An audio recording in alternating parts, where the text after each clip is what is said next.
Nous allons étudier le Daf Ain Gimel dans Masechet Nedarim et rapidement nous rappelons ce que l'on avait vu dans le Daf Ain Bet. Première Sheila qu'on avait vue à la fin de la Mishnah précédente. Est-ce que lorsqu'un homme donne un guet à une femme, est-ce que ce guet est considéré comme étant une validation du neder en cours qu'il a entendu dans la journée ou pas? C'est la Gemara qui n'a pas été résolue par la Gemara. Et dans les Rishonim, on a deux visions. Le Ramban qui nous dit que puisque la question n'a pas été résolue, ça reste un doute. Comme ça reste un doute sur l'halakha de la Torah, savoir si la personne a un éder ou pas, eh bien on est mahmir, on est obligé d'être strict puisqu'on a un doute sur une situation que la Torah interdit éventuellement. Et selon le Rashba nous dit que non. Au contraire, c'est autorisé et qu'en fait la Gemara ne cherchait pas réellement la question est-ce que le guet considéré comme une validation ou pas. On le savait déjà de la halakha de Shmuel qu'on avait vu précédemment, que selon Shmuel, lorsque le premier mari a entendu et même divorcé, eh bien le deuxième mari peut annuler. Et en fait, la question de la Gemara, c'était juste de trouver une source dans la Mishnah ou dans la Braïta. Et finalement, on ne l'a pas trouvé. Donc finalement, on a une marque dans les Rishonim entre Ramban et Rashba.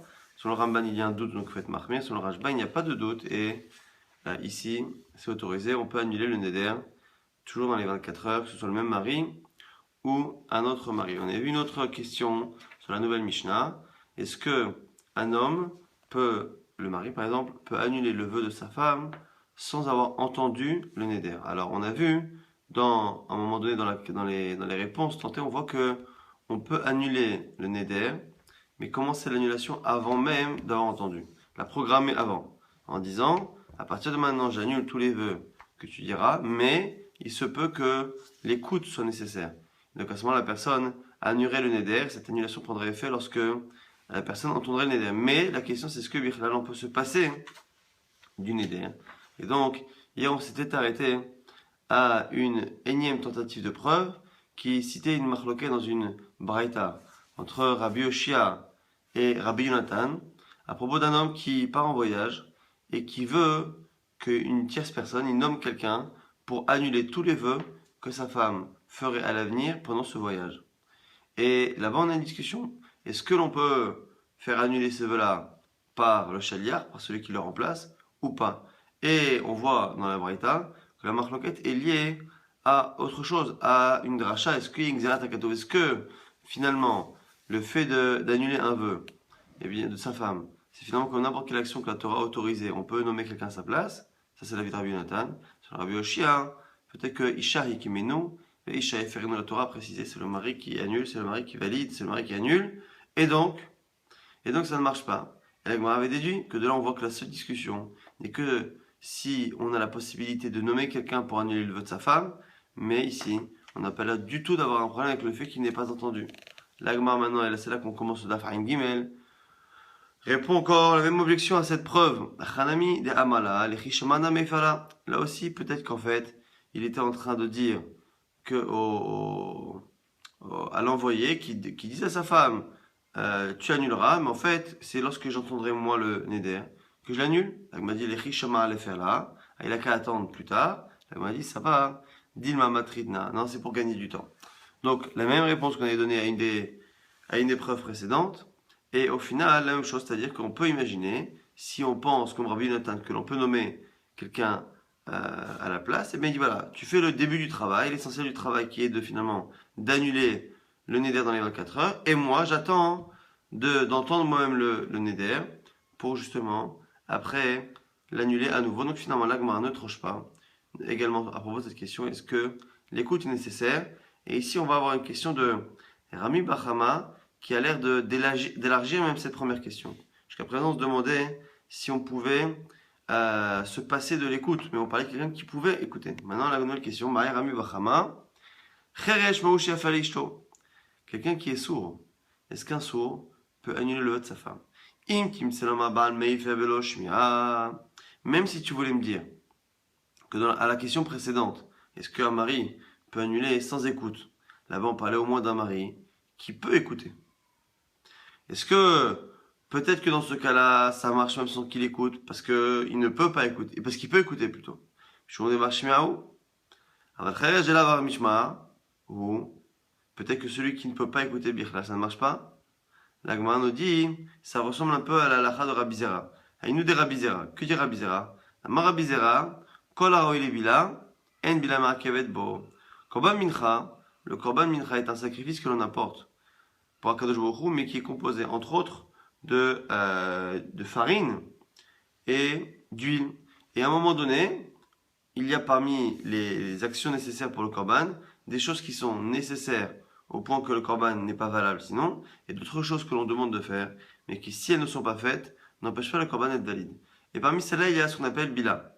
Bila, c'est le fait donc de mélanger bien comme il faut l'huile et la farine. Le fait de pétrir et de mélanger bien la farine et l'huile, c'est ce qu'on appelle bila. La Torah nous le demande, mais si on ne le fait pas, c'est pas grave. À la condition tout de même, ce que nous dit ici Rabbi Zera, c'est que même si techniquement on peut se passer de la bila, s'il n'a pas réellement pétri et mélangé de manière uniforme cette huile et cette farine, eh bien, l'essentiel que l'on demande, c'est que la farine et l'huile soient composées de telle sorte à ce que ce mélange-là uniforme soit possible.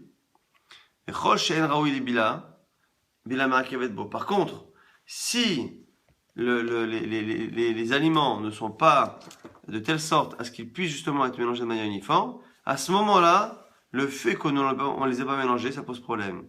Autre possibilité. Veshama Isha, l'Omeakev. Peut-être que la Torah, lorsqu'elle a dit Veshama Isha, eh bien l'Omeakev, l'écoute n'est pas Meakev. Donc ici, on a une autre possibilité sur Shama Isha. On avait posé déjà la première Sheila. Est-ce que Veshama Isha, la Torah qui dit que le mari entend pour éventuellement confirmer ou valider, est-ce que cette écoute-là est nécessaire? Première Sheila. Est-ce qu'elle est nécessaire ou pas? Est-ce qu'un homme normal, il doit entendre ou pas entendre? Après, on a vu, même si on dit qu'il n'y a pas besoin, est-ce que finalement tout de même, la seule chose que l'on demande, c'est qu'il puisse entendre? Ou peut-être que Bichlal, le Shama Isha, il n'y a rien à apprendre. Ni que la personne doit entendre de manière effective, ni que la personne puisse entendre de manière théorique. Finalement, le Shama Isha, peut-être que ça n'a aucune incidence. Amar Rava, Rava tranche, et selon les Rishonim, il ne tranche qu'à cette nouvelle question, mais pas à la première. Amar Rava, Tashma vient apprendre une Braïta, Veshama Isha, justement ce passage là qui dit que le mari entend, Prat Leishet Cheresh, ça vient exclure la femme du Cheresh, du sourd. Shma Amina vient apprendre. Donc de là ici, on a une Braïta qui nous dit clairement que Veshama Isha, lorsque le mari entend, ça vient exclure le sourd, que le sourd justement ne peut pas entendre et donc ne peut pas annuler. Si on prend cette Braïta là au sens propre, on a l'impression que si finalement on exclut que celui qui est sourd, ça a l'air d'être que, à part celui qui est sourd, celui qui entend, qui peut entendre, mais qui n'entend pas, ça a l'air d'être, il n'a pas l'air d'être exclu, parce qu'on ne dit pas Veshama Isha, Prat Limi Shelo Shama. On aurait pu dire Veshama Isha, son mari a entendu, ça vient exclure le cas où le mari n'a pas entendu. Le cas où le mari n'a pas entendu, ça inclut quoi? Ça inclut à la fois le mari bien portant qui n'a pas entendu, et évidemment, ça inclut le sourd, puisque le sourd ne peut pas entendre par définition. Et donc on aurait pu penser ici que lorsqu'on dit Prat Leishet Cheresh, ça vient exclure le sourd, c'est que ça n'est que le sourd qui est exclu, mais que celui qui n'est pas sourd et qui a entendu, ça marcherait, mais les Rishonim disent que non. Ils disent qu'ici, l'Avdavka, tout ce que l'on sait, au minimum, Veshama Isha, nous dit la Braïta, c'est qu'il y a un qui n'entend pas, qui est exclu. Est-ce que c'est que le sourd, ou peut-être un peu plus? On ne sait pas. Et donc la question n'est tranchée que sur la deuxième partie. Donc finalement, qu'est-ce qu'on apprend des trois possibilités? On avait dit que soit tout le monde peut annuler, qu'il ait entendu ou qu'il n'ait pas entendu, qu'il puisse entendre ou qu'il ne puisse pas entendre. Soit que finalement il faut absolument entendre, soit peut-être qu'il faut au moins avoir la possibilité, mais si on n'a pas la possibilité ça ne marche pas. Finalement la conclusion des Rishonim, elle a d'être que Rava n'a tranché que pour le sourd. Celui qui est sourd ne peut pas annuler Veshama Isha, ça exclut au moins de manière certaine ce qui ne peut pas entendre.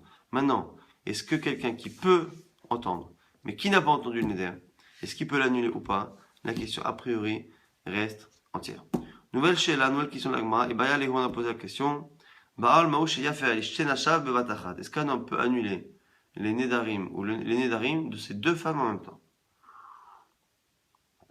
Donc on a ici un homme qui a deux femmes. Ces deux femmes ont finalement fait chacune un neder, et il y a marqué dans la Torah que Be'im Beyom Shemo Aisha Yani Ota, si le jour où il entend Yani Ota, il l'annule. Alors il n'y a pas marqué Yani, il annule, il y a marqué Yani Ota. il annule elle, c'est-à-dire qu'il annule le vœu de cette femme. Pourquoi on dit ota? Alors la Gemara dit peut-être que ota dafka, peut-être que dit elle, c'est pour dire qu'il faut qu'il annule un à un. Ota dafka, olav dafka. Donc le ota ici, que lorsque l'on dit que le mari va l'annuler elle ou va la libérer elle de son éder, est-ce que le elle ici qui a l'air d'être un peu en trop, est-ce qu'il vient nous apprendre que finalement on ne peut pas faire un éder, une annulation de deux personnes à la fois, ou bien si l'agma va essayer de trancher grâce à une braïta. Maravina Ravina dit Tashma, viens apprendre une braïta qui a priori n'a aucun rapport avec Nedarim, mais un rapport avec Sota. Lorsque une femme a un comportement limite avec un homme et que son mari, la jalouse et lui dit bah, je ne veux plus que tu t'isoles avec cet homme et qu'elle ne l'a pas écouté, elle s'est isolée avec lui, eh bien on l'amène au Beth Amikdash et on lui demande d'avouer et si elle n'avoue pas, à ce moment-là, on lui fait boire les eaux de Sota. Qu'est-ce que l'on nous dit ici dans la Braïta? En mashkin nishte sotot ke'achat. On ne fait pas boire en même temps à deux femmes sotot, à deux femmes. Il y a deux femmes avec deux maris qui ont un problème. On ne les fait pas boire les autres sotot en même temps. Mipne shilibagas chaberta. Parce que la première raison qui est donnée, c'est parce que chacune va être mal influencée par l'autre et on a peur que finalement, si la première dit qu'elle n'a pas fauté, l'autre finalement s'emporte et n'ose pas elle-même dire que elle a fauté, donc elle va dire la même chose que l'autre. On a peur que finalement chacune influence. Donc pour l'instant, la première raison est typique à Sota. Mais Rabbi Yehuda n'est pas d'accord. Rabbi Yehuda Omer, lo min Hashem uzeh. Il dit non, c'est pas ça la raison. Et la mishum shenema veishka. C'est parce que veishka, marqué dans le pasuk de la Torah, veishka et ammaim veita imnit mea, et on lui fait boire à elle l'eau. Veita, et voici que imnit mea, si elle a fauté, bâtiment le ma'al beisha qu'elle a trompé son mari, ou bas ma'im amerim, les eaux vont rentrer dans son estomac, et ainsi de suite. En tout cas, on voit ici que veishka, on l'a fait boire elle. Ici, le mapik, le point qu'il y a dans le he, pour dire qu'on l'a fait boire elle, eh bien, vient nous apprendre que c'est elle qu'on fait boire et pas une autre en même temps. Et donc, on voit que finalement, la conclusion de Rabbi Yehuda dans cette braïta, pour expliquer pourquoi on ne fait pas boire deux sotot en même temps, c'est pas du tout une question d'influence l'une par rapport à l'autre, nous dit Rabbi Yehuda, c'est le mapik qu'il y a dans le point qu'il y a dans le he, qui nous dit qu'on l'a fait boire elle, ce pronom-là, elle, on l'a fait boire elle, eh bien, vient nous apprendre que c'est une à la fois que l'on fait boire Sota. Et bien, du coup, selon cela, on peut répondre chez nous, c'est pareil. Bevim beyom chez moi, Aïcha, si le jour où il entend son mari le Neder, Yani Ota, il va comment dire, la contredire, elle, il va la contredire, elle, Yani Ota, elle, par rapport à son Neder, le Ota, ici, on va dire que c'est elle qui contredit, et pas une autre en même temps. Et donc, c'est là de répondre à notre question sur le Rabbi Yehuda. En tout cas, eh bien, on ne pourrait pas faire l'annulation de deux femmes du Neder en même temps. On tourne la page à Gimel Amud Bet, et on commence une nouvelle Mishnah. Bogeret, Sheshata Shnemasa Chodesh, une fille qui est Bogeret, qui est adulte, qui a attendu 12 mois. Alors, rappelez-vous, on avait vu il y a quelques dapim que cette Mishnah devait être corrigée. En fait, ici, on parlait de deux cas. Bogeret, la fille qui a dépassé l'âge de Nahara. On a dit que lorsqu'elle est enfant ou Nahara, elle est dans le domaine de son père. Lorsqu'elle se marie, qu'elle n'habite pas encore chez le mari, elle est à la fois dans le domaine du père, à la fois dans le domaine du mari. Mais dès qu'elle devient Bogeret adulte, elle sort du domaine de son père. Donc Bogeret est une fille qui, même mariée, n'a plus aucun rapport avec le statut de... rien à voir avec son père. Chez Shata, Shtemasa Chodesh, ou une fille qui n'est même pas adulte, mais qui est Aroussa, qui est Nahara, et qui a attendu 12 mois. Donc, à l'époque, on faisait les Hirosin, on faisait les Kiddushin, et on attendait 12 mois avant que la femme vienne chez le mari. Là, ici, on voit qu'elle n'est pas rentrée chez le mari, mais on a attendu les 12 mois. Almana Shushim pareil pour la Almana, pour la veuve, celle qui se remarie la seconde fois, on ne lui laisse pas un an entre les Kiddushin et les Nisuin, mais on ne lui laisse que 30 jours. Tous ces cas-là, Rabbi les Aromères, Rabbi Zanodi, puisque le mari est obligé de la nourrir, il y a faire, et bien il peut annuler les vœux. On avait ici une exhorte, Rachamim, lorsque qu'on a étudié dans Masechet Ktubot, qu'on va étudier dans Masechet Ktubot, lorsque l'on a une femme qui a été mariée, et que normalement, au bout de un mois pour un second mariage, au bout de 12 mois pour un premier mariage, le mari doit la ramener chez lui. Si le mari ne la ramène pas chez lui, eh bien, il doit commencer à la nourrir. Puisque le père avait prévu de garder sa fille pendant les 12 mois qui suivaient mais qu'au bout de 12 mois, ça devait être le père, le mari, je veux dire, qui nourrit cette femme, eh bien, lorsque l'échéance d'un mois pour un second mariage et de 12 mois pour un premier mariage arrive, eh bien, c'est ton mari de la nourrir. Nous dit ici Rabbi Eliezer, tous ces cas-là qui font que le père n'a plus la responsabilité de la fille et que cette responsabilité se transmet au mari, dans tous ces cas, à partir du moment où le mari a une responsabilité financière par rapport à la femme, eh bien, il hérite du droit d'annuler les nédarim. Donc, nous Rabbi Eliezer, finalement, l'obligation que le mari a de nourrir sa femme change complètement la donne au sujet des nédarim. Donc, on voit donc Bogeret, la fille qui est devenue adulte, son père n'a plus à la nourrir, ça devient son mari quand il arrive, même si elle n'est pas encore Nessoura.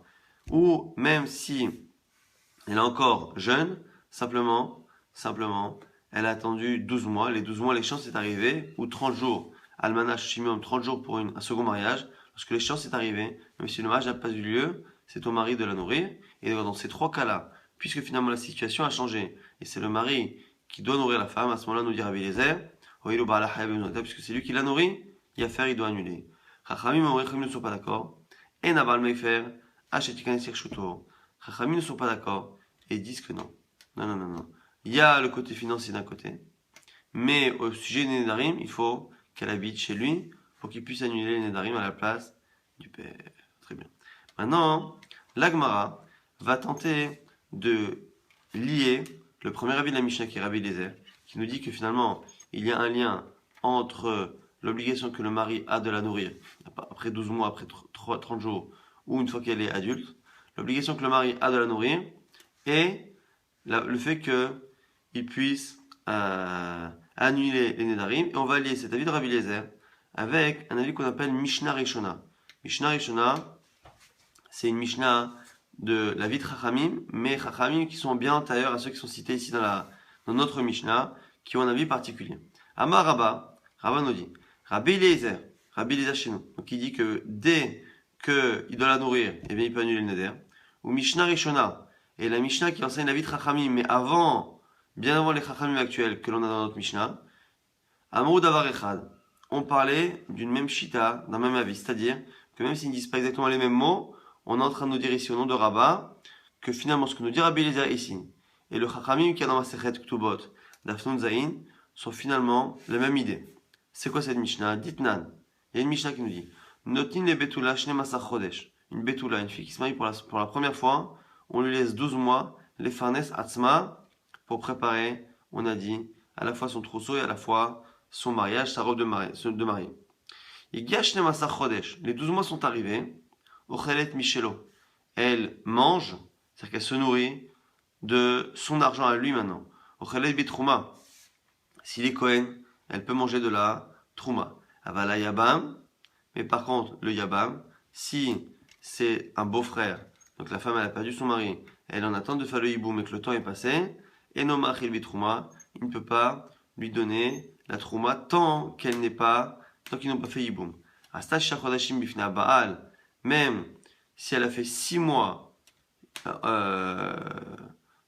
avant le mari, c'est-à-dire que le mari il a demandé en mariage et qu'il est resté 6 mois, vesha chodashim bifna yabam, mais 6 mois avec le yabam, afilu kulan bifna baal, chasayom echad, et même 12 mois moins un jour avec son mari, okulan bifna yabam, ou 12 mois, chasayom echad, 12 mois moins un jour devant le beau-frère, et il n'a pas bitrouma, il ne peut pas manger la trouma. Ce qu'on est en train de nous dire ici, c'est que selon les chachamim là-bas de cette Mishnah-là, eh bien, selon cette Mishnah-là, on a 12 mois nécessaires pour que la femme puisse manger. Donc, une femme qui est en train d'attendre d'habiter chez son mari, elle reçoit les kiddushin, elle attend. Au bout de 12 mois, elle mange de l'argent du mari, et s'il est Kohen, elle mange de la trouma. Par contre, le Yabam ici, il ne fait rien. La femme perd son mari, nous, et le beau-frère est en attente d'avoir une relation avec elle pour terminer la possession qu'il a d'elle. Mais ici, il n'y a rien eu entre-temps.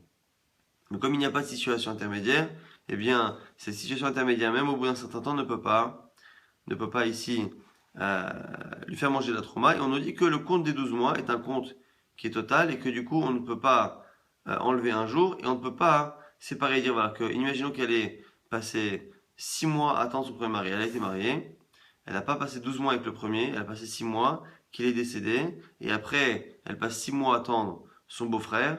Ici, on ne cumule pas les deux pour arriver à 12 mois.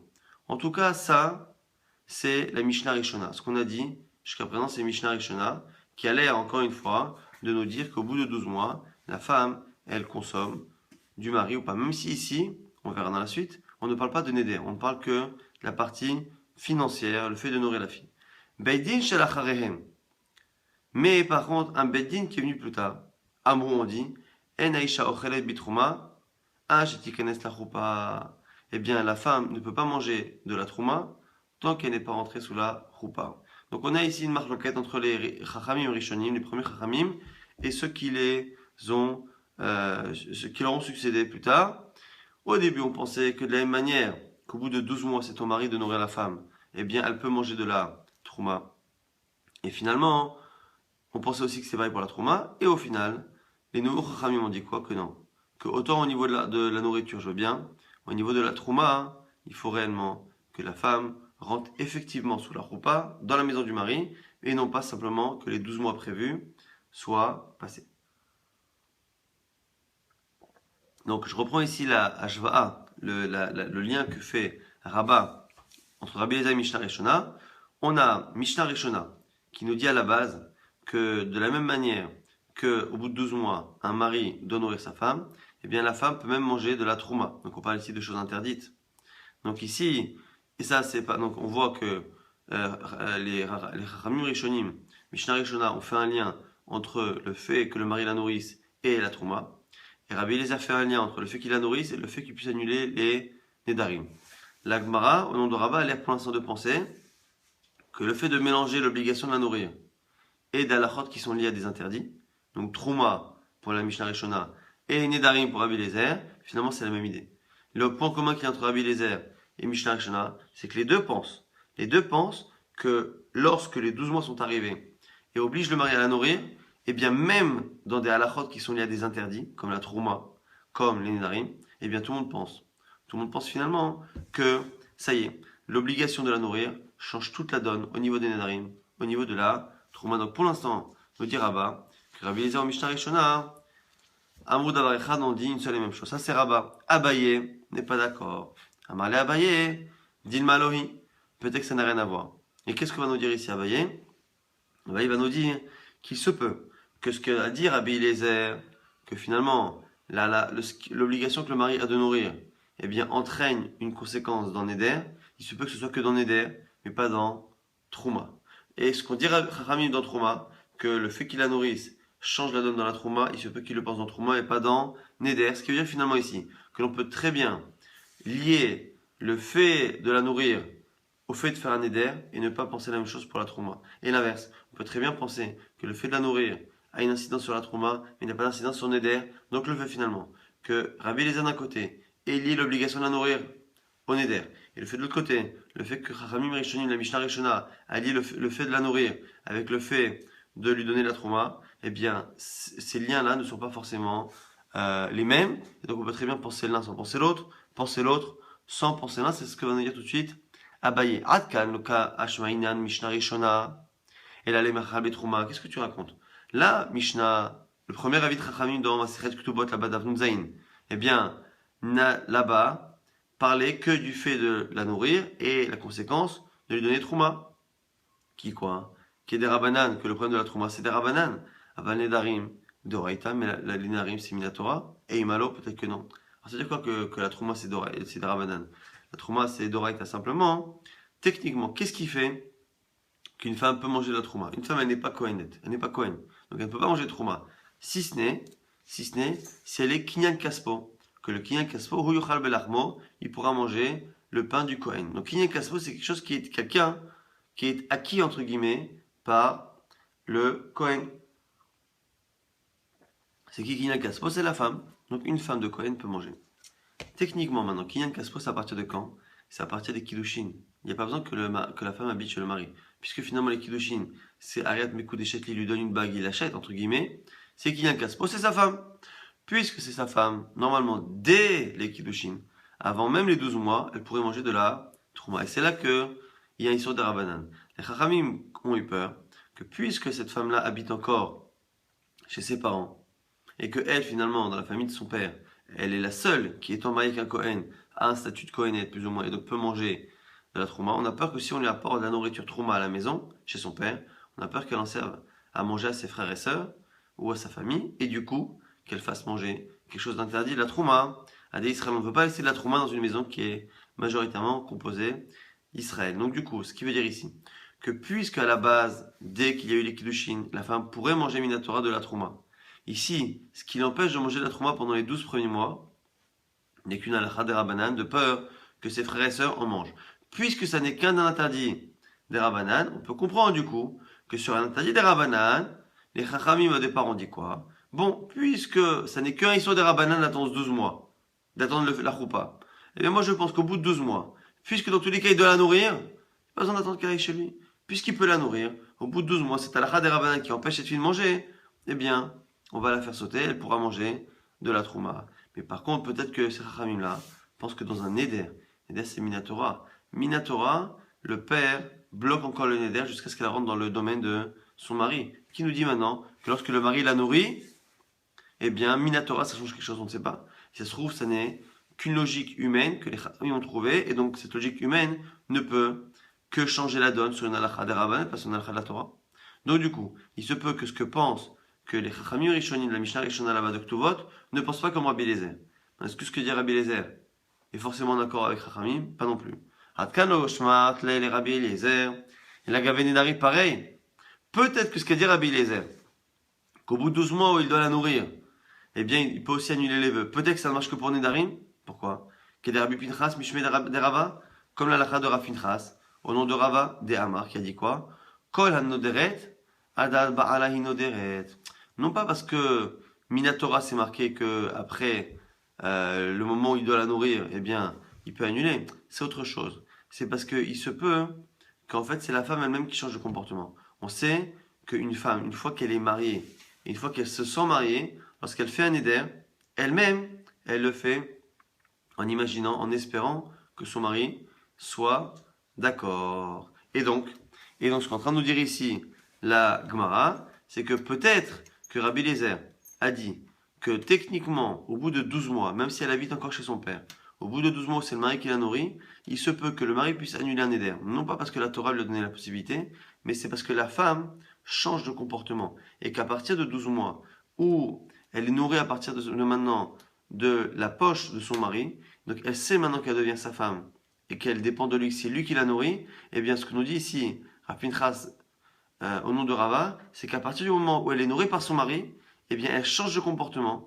Et maintenant, lorsqu'elle fait un vœu, elle le fait avec l'éventuel accord de son mari. Ce qui fait que finalement, c'est elle, dans sa manière de penser, qui va donner un nouveau droit à son mari, même si techniquement, au niveau de la Torah, il aurait fallu attendre qu'elle rentre de manière effective dans le domaine de son mari. Aval, Trouma, Afilou Biderabanan Nami, mais peut-être que la Trouma, même si c'est une Trouma des Ravanan, peut-être que ça ne marche pas, parce que peut-être que le Issou des Ravanan est resté. Donc finalement ici, on est en train de dire au nom de Abaye qu'il n'y a pas forcément de lien entre les deux halachot de Rabbi Eliezer et de Mishnah Rishona là-bas dans Maseret Ktuvot, qui disait qu'au bout de 12 mois où le mari peut la nourrir, eh bien il peut à la fois lui annuler ses vœux et à la fois lui donner à manger de la trouma. On voit finalement que ce n'est pas lié. Il se peut que les deux raisons soient totalement séparées, donc on peut en penser l'une et pas l'autre, l'autre et pas l'une. Donc je répète, c'est quoi finalement les deux raisons? C'est il se peut que, comme on a pensé au départ, que finalement tout est lié. Dès qu'il doit la nourrir, et bien à ce moment-là, il peut lui annuler ses nédarim et lui donner la trouma. Ou peut-être que non. Peut-être qu'encore une fois, la trouma c'est particulier, parce que la trouma c'est des rabanan. Puisque ici, le fait de ne pas la laisser manger de la trouma après les kiddushin, tant qu'elle n'est pas rentrée chez lui, c'est que les chachamim qui l'ont fait de peur, qu'elle donne à manger à ses frères et sœurs. Donc là, ici, peut-être qu'ils ont estimé qu'il n'y avait plus de crainte. Donc c'est un des rabanan alors que Nedarim c'est d'Oraita. Et peut-être que non, c'est que Nedarim, parce que Nedarim, même si c'est d'Oraita, il y a autre chose. C'est qu'il y a une halakha, une zvara, une logique de dire, au nom de Rava, que la femme, lorsqu'elle est nourrie par son mari, elle change de comportement. Et son Neder maintenant, ses Nedarim ont tendance à être liés finalement à ce que son mari veut. Et on rappelle ce qu'on avait vu au tout début du DAF. On avait vu finalement qu'un sourd ne peut pas annuler le vœu de sa femme. Mais par contre, quelqu'un qui n'est pas sourd mais peut entendre, on n'avait pas résolu la question. Et on avait vu aussi qu'on ne pouvait pas annuler les vœux de deux femmes en même temps, on l'apprenait de Sota.